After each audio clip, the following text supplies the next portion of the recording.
Good morning and welcome everyone to the Moneycontrol live stream. You're watching the opening bell and I'm your host Nickey Mirchandani. While markets look set for a flattish to a muted start in the holiday truncated week, of course, it's March series F&O derivatives contracts expiry today, which may lead to heightened volatility coming on overall for the benchmark indices.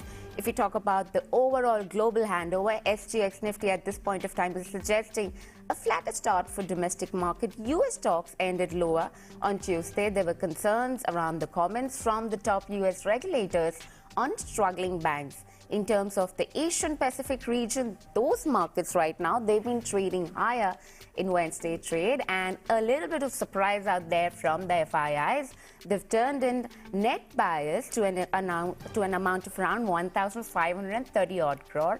Might just draw some solace out of it because it's a number which is a little on the higher side, more than 1,000 odd crore.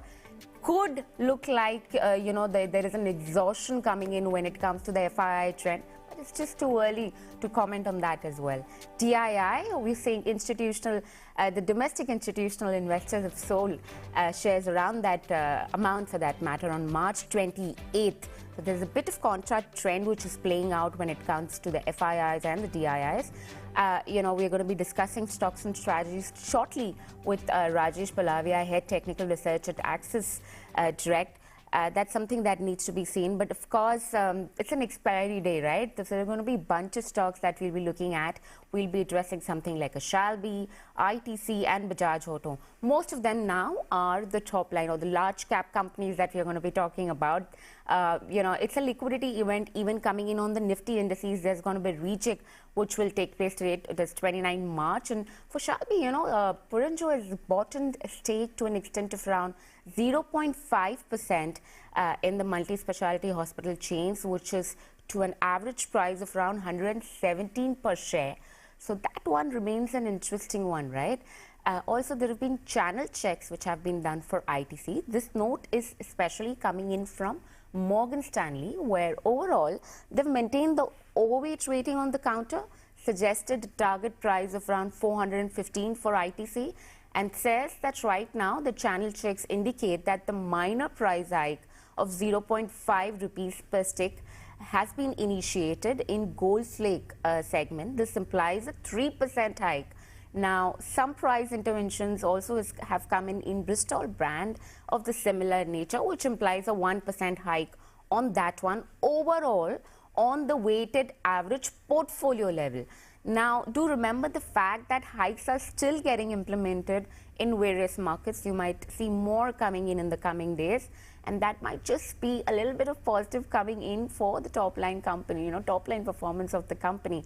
Another large cap name that we have on our list today is about Bajaj Auto.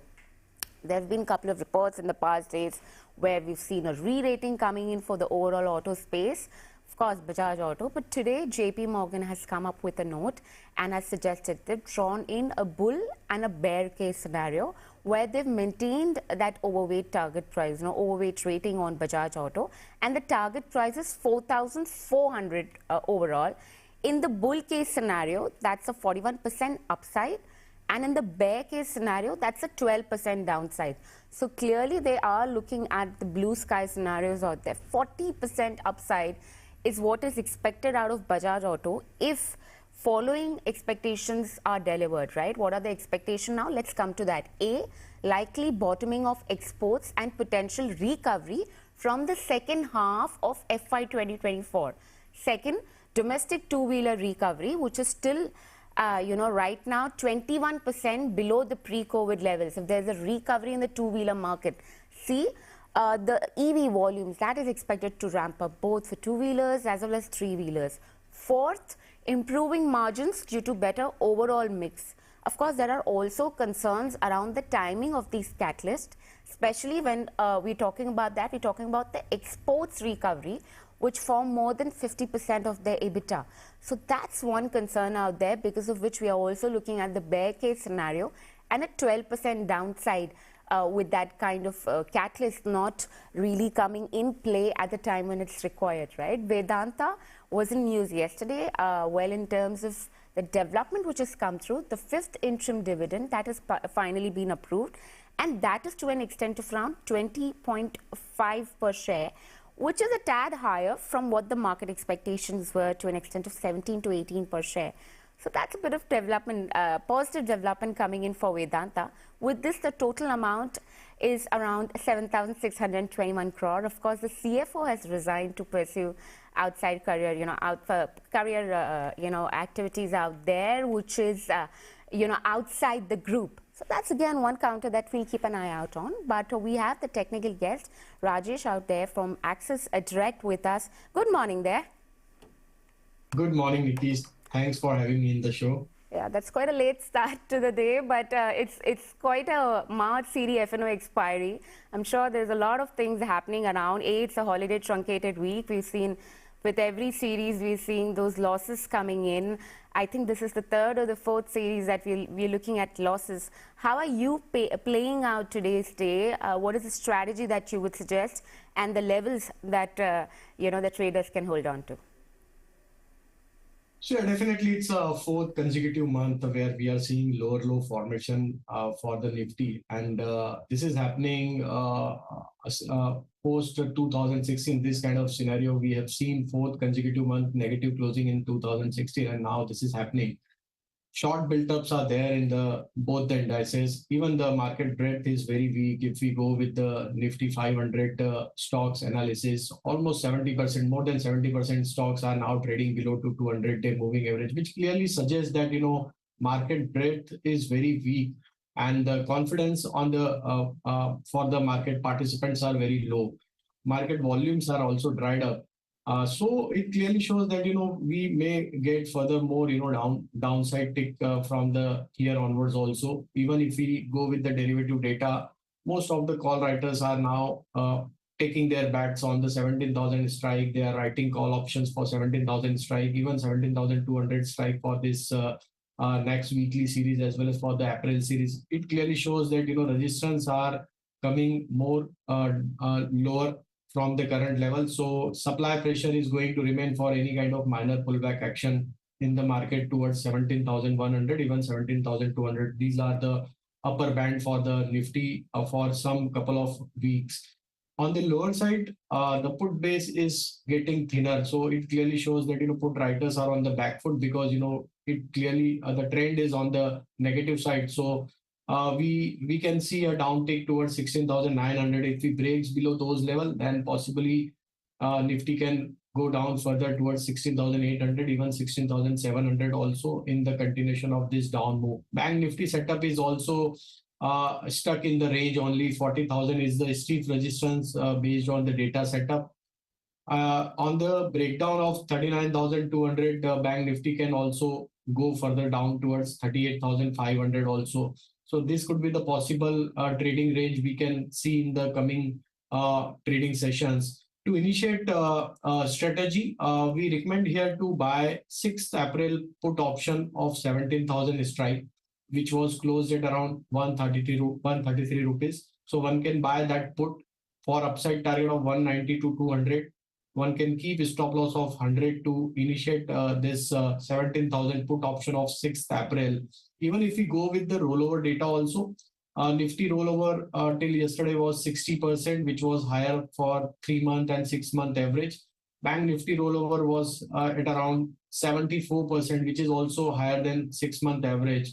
And short build-up is clearly there for both the indices. So sell on rise is our strategy. 17,200 is the key resistance. Until Nifty not crosses above those levels, sell on rise should be your strategy. And for Bank Nifty, 40,000 is the key resistance.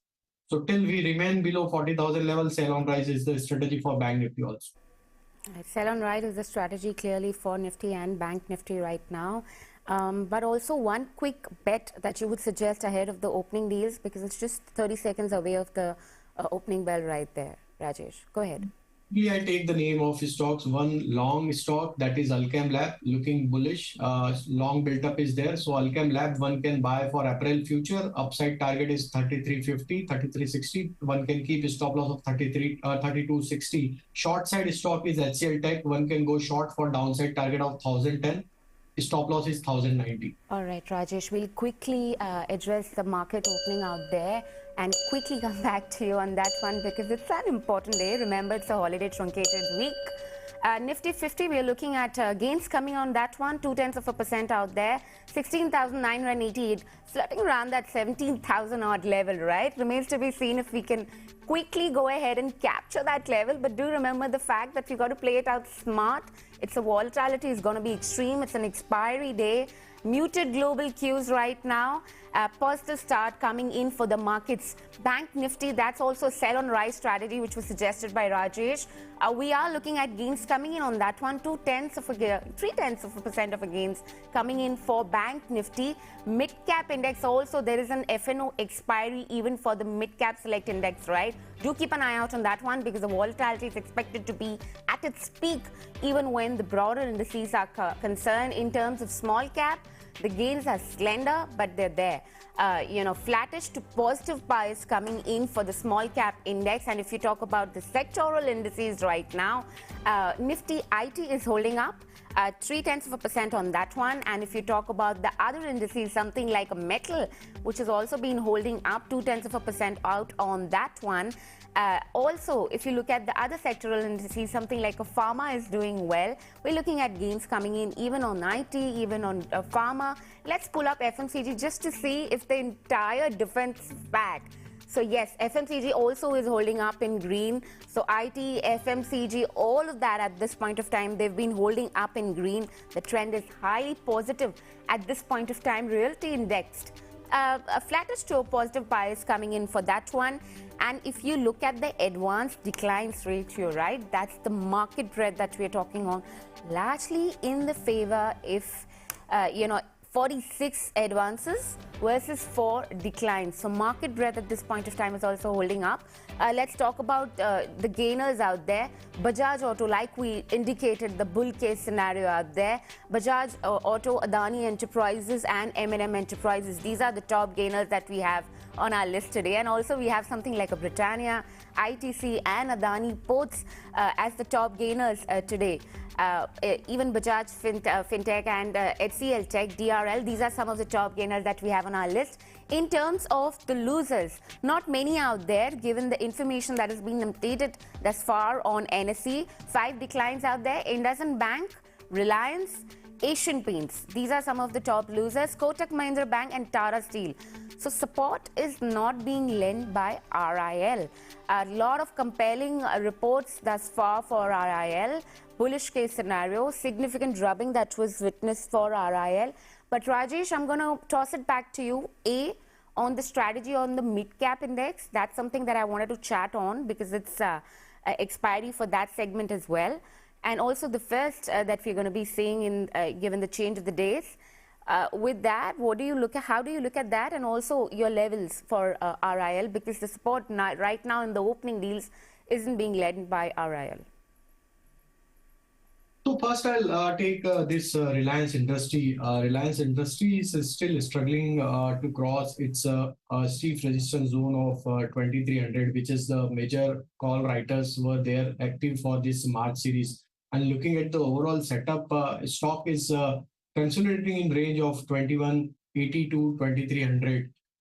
So market is waiting for either side breakout or breakout to initiate the further more follow-up trades. So as of now, if its stocks comes near to 2200 level, it's a buying opportunity for trader with a stop loss of 2180, which is important support area and critical support area for Reliance on the downside. On the crossover of 2270, stock may regain further more strength and possibly stock can inch up further higher towards 2320 also. So I'll wait for some downtick towards 2200 to initiate some contra bet on the Reliance with stop loss of 2180. If we talk about Nifty Midcap Index, again, Nifty Midcap Index is also in negative territory, and looking at the overall setup for Nifty Midcap, we believe that if it breaks below 29,200 level, then possibly again it may go down further towards 29,000 level, even 28,700 level.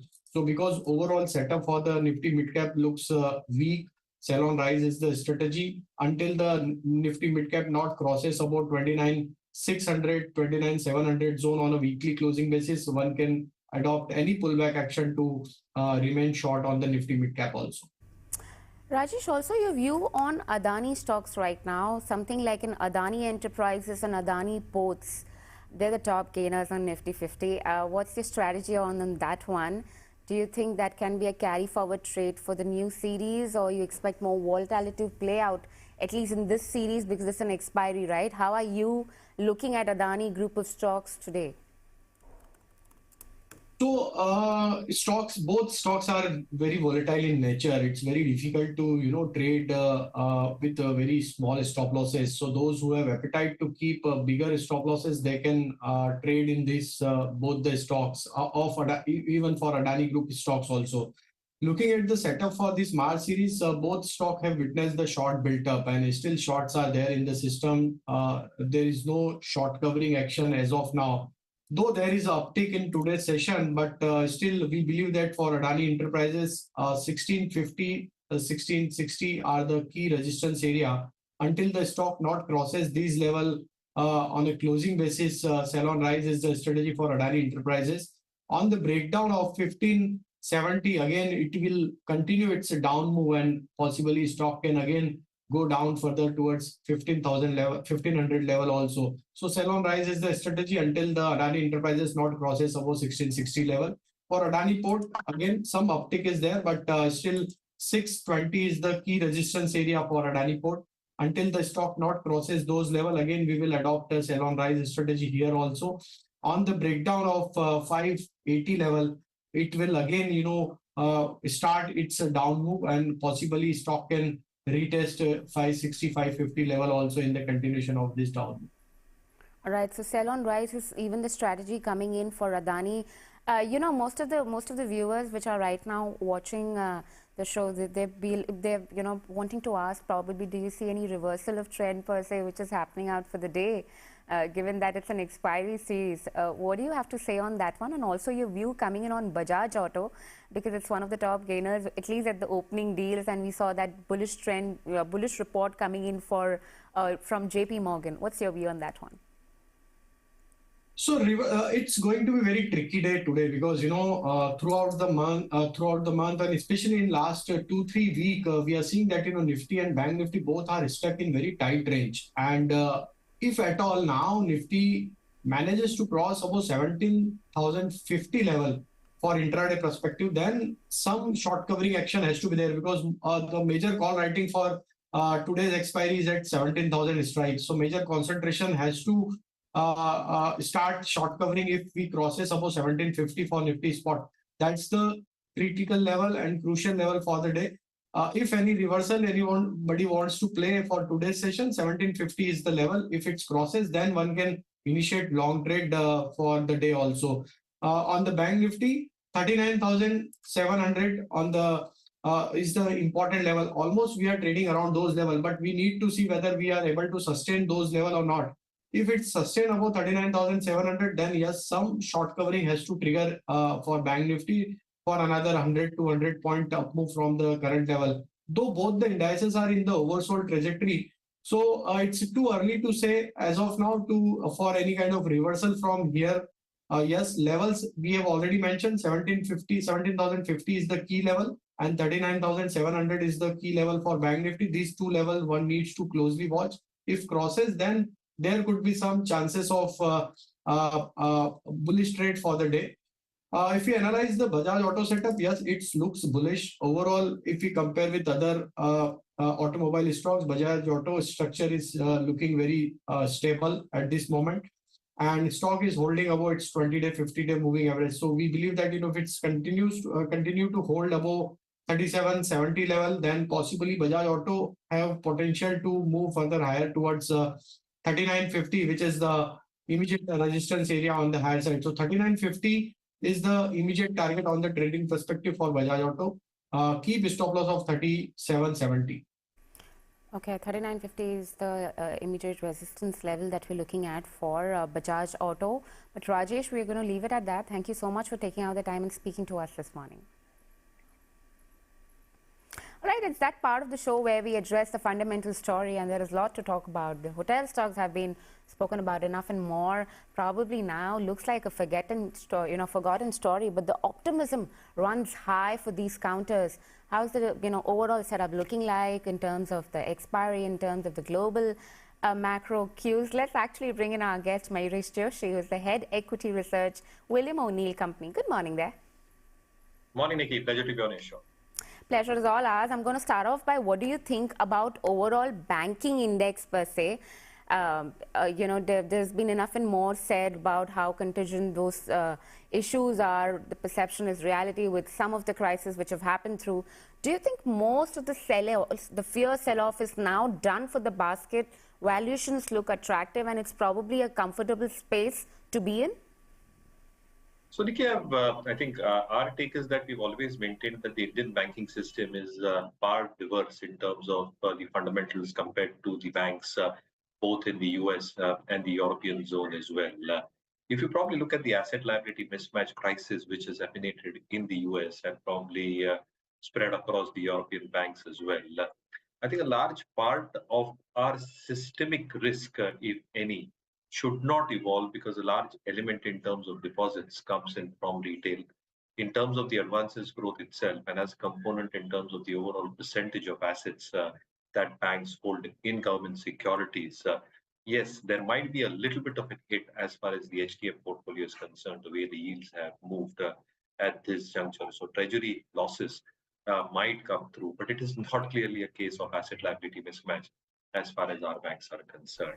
Having said that, we just released a global report on the US banks yesterday, and our own sense is that the delinquency rates that are going higher in auto loans, which is a small component of the US banking system, the commercial backed mortgages, which have substantially increased over the past few quarters, might be at risk if there is a soft landing or a hard landing as well in the US markets.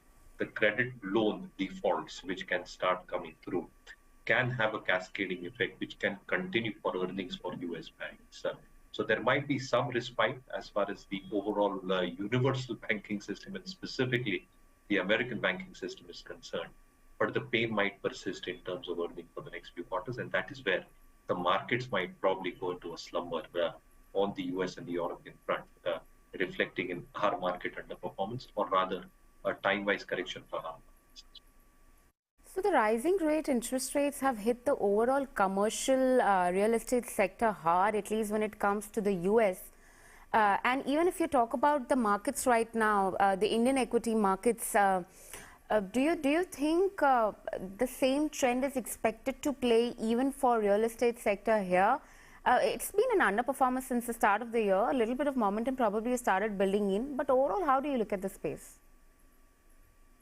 Might come under pressure, Nickey, and as you rightly pointed out, with rising interest rates, obviously with the rate hike that the Fed has done, with the core inflation still remaining about 6% in the Indian context, a 25 bips hike by the RBI is something that the street probably expects as a consensus. Having said that, with that hike coming through, more pass-throughs will probably happen, which means a lot of fence-sitters are already looking at elevated interest rate obligations on their existing mortgages, and fresh mortgage takers will probably be on the back foot. That is very clearly getting indicated in terms of the inventory built up.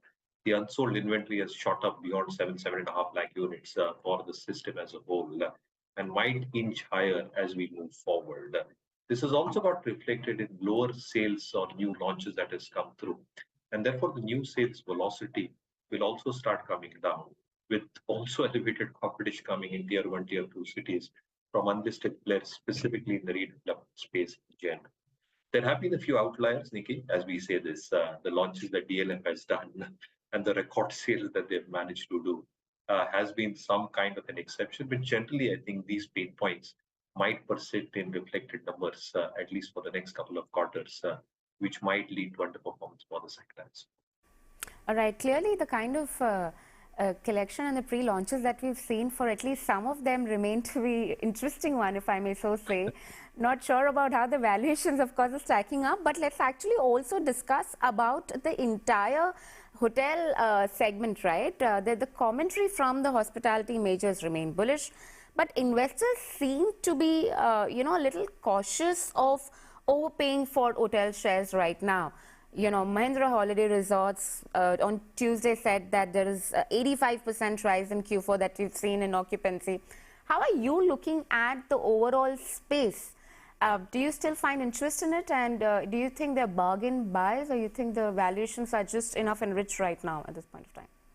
No, absolutely. I think you're entering the holiday season as we speak, Nickey. And if you probably look at any of these hotel sites and any of the platform companies which provide hotel bookings as well, the rates are through the roof when you're probably looking at the peak season of May and June. Again, I think if you spread yourself even further, I think the second half when the holiday season punches out, when it's Diwali time, festive science season in India, the rates still are expected to remain elevated. Occupancy rates expected to inch higher as we speak.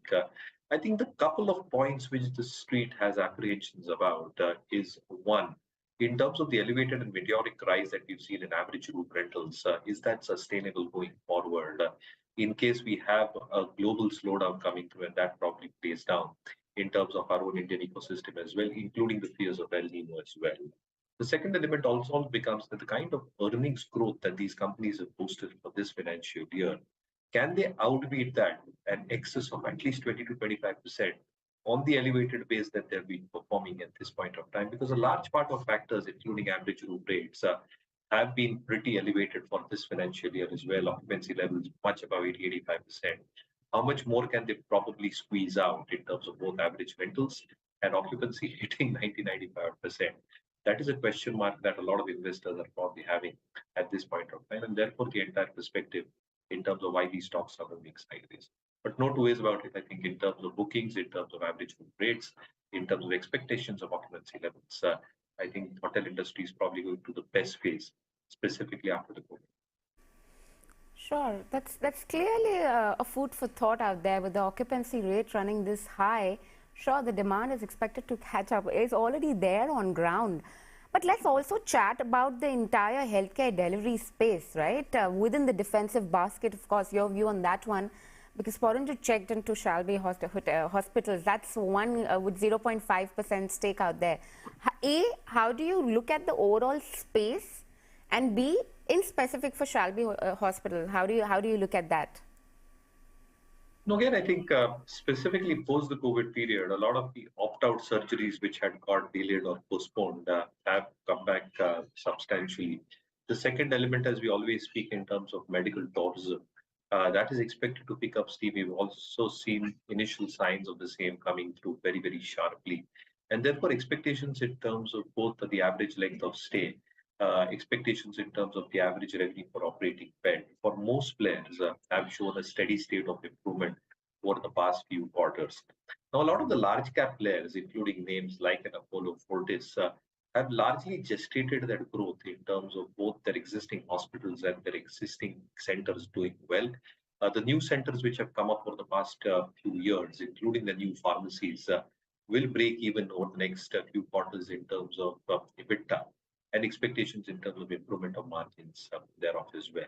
But I think the larger play becomes in the mid-cap space, where I think new hospitals which have come up for a lot of these mid-cap players should start showing significant amount of elevated numbers when it comes to these key parameters. And as these numbers improve, the overall performance for this mid-cap hospital space can have a significant traction as we speak. And therefore, I think this mid-cap hospital space looks very interesting, Nickey, at this stage. So, Mayuresh, within the mid-cap hospital space, what do you like? If you can pick and choose in the pecking order, as per how would you suggest the names within the space?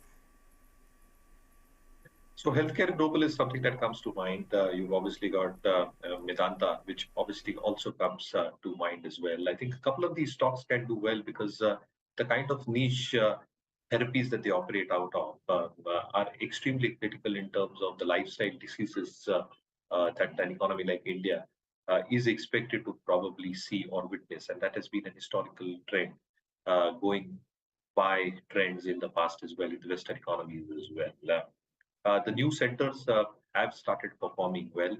And as they inch closer to break even, the overall return on capital employed should be substantially higher for a few of these names within the mid.